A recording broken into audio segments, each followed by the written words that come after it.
আসসালামু আলাইকুম রহমতুল্লাহ। ভালো আছেন নিশ্চয়ই? আলহামদুলিল্লাহ, আল্লাহ তাআলার রহমতে আমি অনেক ভালো আছি। আজ আমরা অষ্টম শ্রেণীর অনুশীলনী 6.2-এর 16 আর 17 এই দুটো অঙ্ক করব। দেখো এখানে এই 16 নম্বর অঙ্কটাই একটু বোঝার, অর্থাৎ একটু তোমাদের কাছে ডিফিকাল্ট মনে হয়। তাছাড়া আর যে অঙ্কগুলো আছে এই অধ্যায়ের সবগুলোই দেখো খুব সহজ। চলো তো আমরা প্রথমেই আগে 16 নম্বর অঙ্কটা করি। তো এখানে কি বলেছে একটু দেখো। দুই অঙ্ক বিশিষ্ট কোনো সংখ্যার অঙ্কদ্বয়ের যোগফল 10। অঙ্ক তোমরা চেনো, সেই সাথে সংখ্যাও চেনো। অঙ্ক আর সংখ্যা একটু বুঝি আগে। দেখো তো, আমি যদি এরকম একটা লিখি, মনে করো 73। 73 একটা কি সংখ্যা? এই সংখ্যার দেখো দুইটা অঙ্ক আছে, একটা 3 আর একটা 7। এটা একক স্থানীয় অঙ্ক, আর এটা কি দশক স্থানীয় অঙ্ক। একক আর দশক স্থানীয় অঙ্ক এই দুইটা মিলে একটা কি হয়েছে, সংখ্যা হয়েছে। দেখো তো, এটা সহজে যদি তোমাদের আমি বলি, এই 3টা একক, তাহলে এর সাথে যদি আমরা 3-র সাথে 1 গুণ করব, একক স্থানীয় অঙ্ক। আর দশক স্থানীয় অঙ্ক যোগ 7 × 10, এই দুটো যে যোগ করি, দেখো তো 3 আর 7 × 10 = 70, 73 হয় না? তাহলে আমরা এভাবে সংখ্যাটা পাই। তো এখানে সেই অঙ্ক দুইটা আমাদের দেওয়া নেই, তো আমরা কি করব, অঙ্ক দুইটা আগে ধরে নেব, নিয়ে তারপরে আমরা দেখো একটু আগাই কিভাবে আগাবো। লেখো প্রথমেই, মনে করি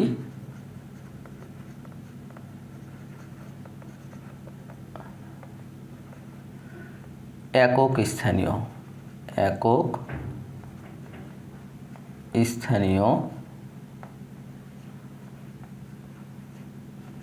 অঙ্ক x এবং দশক স্থানীয় অঙ্ক y। তাহলে একক স্থানীয় অঙ্কটা আমরা ধরলাম x, আর দশক স্থানীয় অঙ্ক মনে করলাম কি y। এখন বলো তো তাহলে অতএব সংখ্যাটা কি হবে? অতএব সংখ্যাটি সমান কি করলাম, আমরা একক স্থানীয় যেটা হয়েছিল তার সাথে আমরা কত গুণ করেছিলাম, 1, আর দশক স্থানীয় অঙ্ক তার সাথে 10 গুণ করেছিলাম। তো এখানে আমরা একক স্থানীয় অঙ্ক ধরেছি কি x, তাহলে এর সাথে আমরা কি গুণ করব, 1, প্লাস দশক স্থানীয় অঙ্ক ছিল y, তাহলে এর সাথে আমরা কত গুণ করেছিলাম, 10। তাহলে দেখো তো x + 10y, এটাই হয়ে গেল কি সংখ্যা। এখন আমরা সমীকরণ গঠন করি। দেখো বলেছে দুই অঙ্ক বিশিষ্ট কোনো সংখ্যার অঙ্কদ্বয়ের যোগফল 10। লেখো প্রথম শর্ত মতে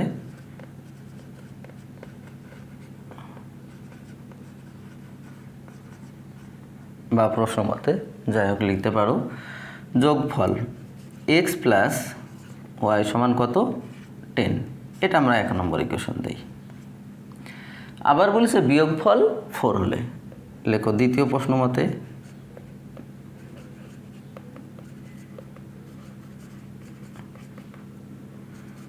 x - y সমান 4। এইখানেই হলো বিষয়। তো বিয়োগফল বলেছে, এইখানে কিন্তু বলে দেয়নি কোন অঙ্কটা বড়। আমি এখানে বুঝতে পারছি যে এটা দশক স্থানীয় অঙ্কটা বড়, কিন্তু এখানে তো বলা নেই যে কোন অঙ্কটা বড়, একক স্থানীয় অঙ্ক না দশক স্থানীয় অঙ্ক। তাহলে সেই ক্ষেত্রে আমরা কি করব, দেখো এটা একটা ইকুয়েশন নাম্বার দিয়ে দেই, এটা 2 নাম্বার দিলাম। আমরা তো এখন এটাও লিখতে পারি, তাহলে দেখো অথবা দিয়ে লিখি, অথবা y - x লিখতে পারি সমান কি 4। এটা 3 নম্বর ইকুয়েশন দাও। এইটা যখন হলো x - y সমান 4 লিখলাম, তখন বড় কে, x বড়। এখানে আমরা লিখে দিতে পারি, এখানে x y এর চেয়ে বড়। এখানে আবার কি y x এর চেয়ে বড়। দেখো তো, যে কোনো একটা হতে পারে। আমরা দেখো এখন ইকুয়েশন পেয়ে গেছি। এখন ইকুয়েশন যেহেতু পেয়ে গেছি, তাহলে তো সমাধান আমরা করতেই পারি, অপনয়ন বা প্রতিস্থাপন। তো আমরা অপনয়ন করব, অপনয়নটা একটু সুবিধা হয় এই জন্য। তো দেখো 1 আর 2 আগে আমরা সমাধান করে নিই, তারপর আবার কি করব 1 আর 3 করব, তাহলে দেখো তো আমাদের অ্যান্সারগুলো পেয়ে যাবো আমরা। তো আগে আমরা কি করি 1 আর 2 করি। লেখো যে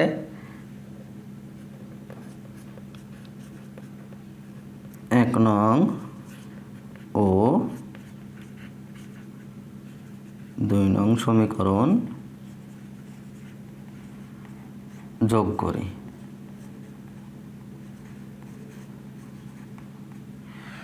এখন যোগ করি।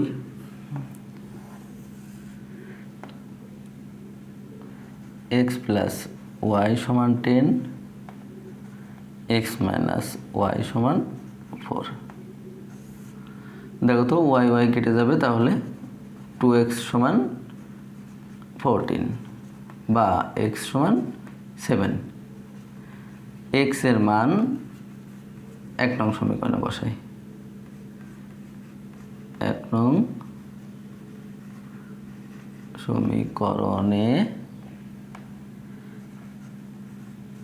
বসাই x প্লাস ওয়াই সমান 10 বা সমান y সমান 10 মাইনাস 7 3। দেখো x এর মান পেয়ে গেলাম আমরা, আর y এর মানটাও পেয়ে গেলাম। এখন দেখো তো সংখ্যাটা কি বলেছিল, লেখো অতএব সংখ্যাটি, অতএব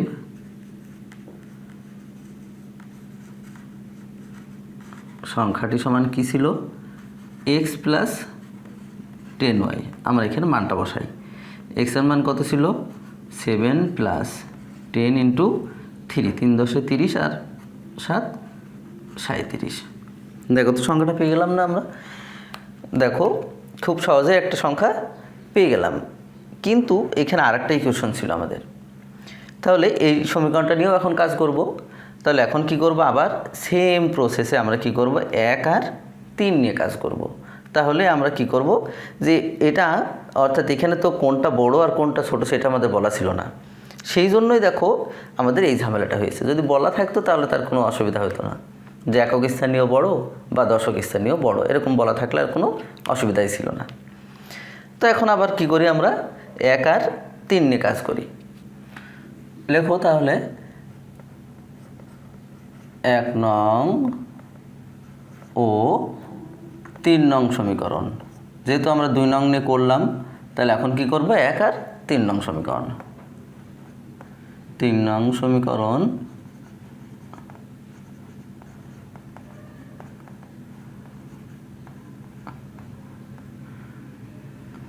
যোগ করি।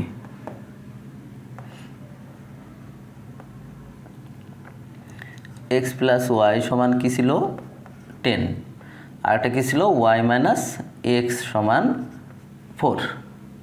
যোগ করো, এখানে দেখো x কেটে যাবে, তাহলে 2y সমান কত হলো 14 বা y সমান 14কে তাহলে 2 দিয়ে ভাগ 7।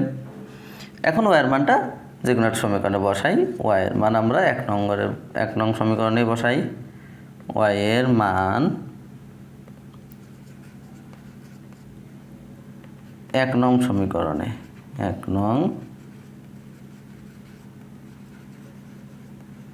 সমীকরণে বসাই। x প্লাস ওয়াই সমান ছিল 10 বা x প্লাস 7 সমান 10, 10 মাইনাস 7 3। x এর মান আমরা 3 পেয়ে গেলাম। এখন x এর মান লেখো, ও x এর মান 3 পেলাম আর y এর মান 7 পেয়ে গেছি। তাহলে এখন লেখো সংখ্যাটি কি ছিল x প্লাস 10y। এখন x এর মান 3 আর y এর মান 7, 7 10 70 আর 3, দেখো তো এখানে পেলাম কি 73 পেলাম। তাহলে দেখো প্রথমে আমরা পেয়েছিলাম 37 আর এখন পেলাম 73 এই দুইটা সংখ্যা। যদিও আমরা এটা আরেকটা পদ্ধতিতে করতে পারি, অর্থাৎ তোমরা প্রথমে ধরে নিতে পারো যে সংখ্যাটি এক্স, ছোট সংখ্যাটি এক্স আর বড় সংখ্যাটি ওয়াই, এইভাবে করেও আবার করা যায়। তবে আমি মনে করি তোমরা যেহেতু এই পদ্ধতিটা ভালো করে পারো, তাহলে এই পদ্ধতিতে করো, দেখো সবচেয়ে সুবিধার হবে, বুঝতে সুবিধা হবে। যদি একটু হয়তো বড় মনে হচ্ছে, তোমরা সহজে করবা। দেখা যাচ্ছে আমি যেভাবে সংক্ষিপ্ত করেছি, এখানে ওয়াই সমান একবারে করে দিয়েছি, এখানে 2-1 লাইন গ্যাপ করেছি, এভাবে করবা, তাহলে দেখবা সুবিধা হবে তোমাদের এই পদ্ধতিটাই। ওটার চেয়ে সবচেয়ে আমি মনে করি এটাই তোমাদের কাছে সবচেয়ে বেস্ট হবে। এখন আমরা তাহলে 17 নম্বর অঙ্কটা করব। লেখো 17 নাম্বার। দেখো তো 17 নম্বর অঙ্কে কি বলেছে সেটা একটু দেখি। একটি আয়তকার ক্ষেত্রের দৈর্ঘ্য প্রস্থ অপেক্ষা 25 মিটার বেশি। আয়তকার ক্ষেত্রটির পরিসীমা দেওয়া আছে 150 মিটার। ক্ষেত্রটির দৈর্ঘ্য প্রস্থ নির্ণয় করো। পরিসীমা মানে তোমরা বোঝো আয়তক্ষেত্রের পরিসীমা। আয়তক্ষেত্র ছবিটা যদি আমি আঁকাই, তাহলে এরকম আয়তক্ষেত্র, এই আয়তক্ষেত্রের পরিসীমা দেওয়া ছিল, মানে 4টা বাহু যোগ করলে যেটা হবে সেই বাহুটার পরিমাপটা আমাদের দেওয়া আছে, এটা আমরা পরিসীমা জানি। আর দৈর্ঘ্য প্রস্থ, আমরা দৈর্ঘ্য যদি এক্স ধরে নিই, তাহলে দেখো তো দৈর্ঘ্য ধরলাম না, প্রস্থ ধরলাম কি এক্স, তাহলে বলেছে প্রস্থ অপেক্ষা দৈর্ঘ্য কি 25 মিটার বেশি, তাহলে এক্স প্লাস 25, এটা হবে কি দৈর্ঘ্য। এখন দেখো তো আমরা আয়তক্ষেত্রের পরিসীমা দিয়ে কাজটা করতে পারবো। এখন অঙ্কটা করি আমি, তাহলে তোমরা হয়তো আর ক্লিয়ার হবে। লেখো, মনে করি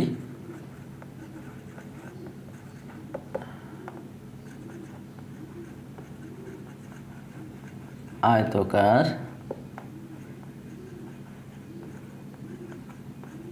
ক্ষেত্রের প্রস্থ এক্স মিটার। অতএব আয়তকার ক্ষেত্রের দৈর্ঘ্য কী হবে 25 মিটার বেশি বলেছিল, তাহলে এক্স প্লাস 25 মিটার। এখন আমরা পরিসীমাটা বের করি। লেখো, অতএব পরিসীমা।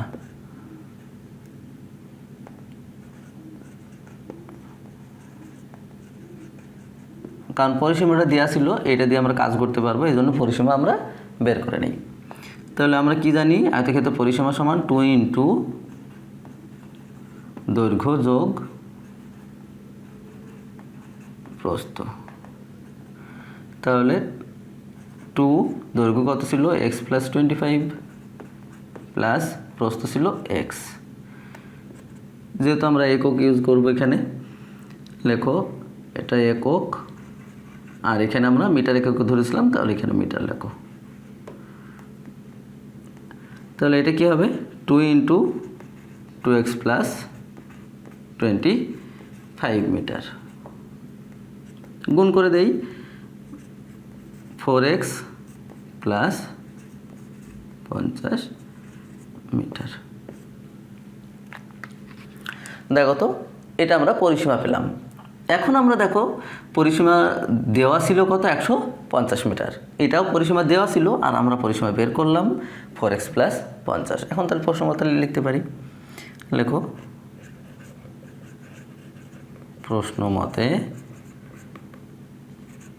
4x প্লাস 50 সমান কত 150, বা 4x সমান 150 বিয়োগ 50, বা 4x সমান 100,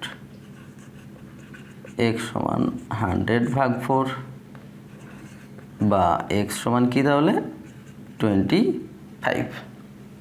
তাহলে আমরা x এর মান পেলাম কত 25, অর্থাৎ x মান কি ছিল প্রস্থ 25 পেলাম। লেখো, অতএব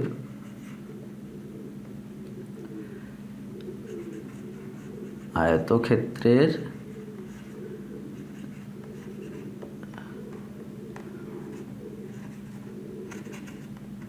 প্রস্থ কত 25 মিটার। আবার দেখো, অতএব আয়তক্ষেত্রের দৈর্ঘ্য, আয়তক্ষেত্রের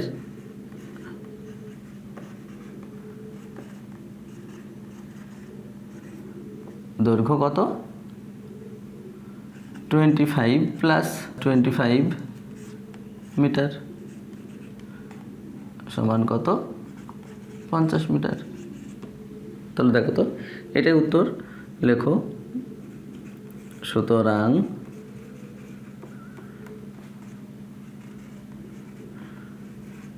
বলেছিল ক্ষেত্রটি দৈর্ঘ্য আর প্রস্থ নির্ণয় করতে। লেখো, সুতরাং নির্ণয় দৈর্ঘ্য 50 মিটার এবং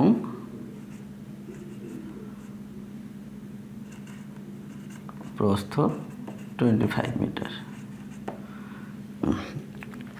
আমি 16 নম্বরে উত্তরটা হয়তো লিখিনি, তোমরা একটু উত্তরটা লিখে নিও। ওটার উত্তর কি লিখবা? ওটার উত্তর লিখবা যে নির্ণয় সংখ্যাটি 73 অথবা 37। ওটা লিখে দিও, লিখতে ভুলে গিয়েছিলাম, লিখে নিও তোমরা ওটা। নির্ণয় সংখ্যাটি হবে কি 73 অথবা 37। আমরা এটার উত্তর লিখলাম। সুতরাং নির্ণয় দৈর্ঘ্য 50 মিটার এবং প্রস্থ 25 মিটার। দেখো, এটা আমাদের বের করতে বলেছিল।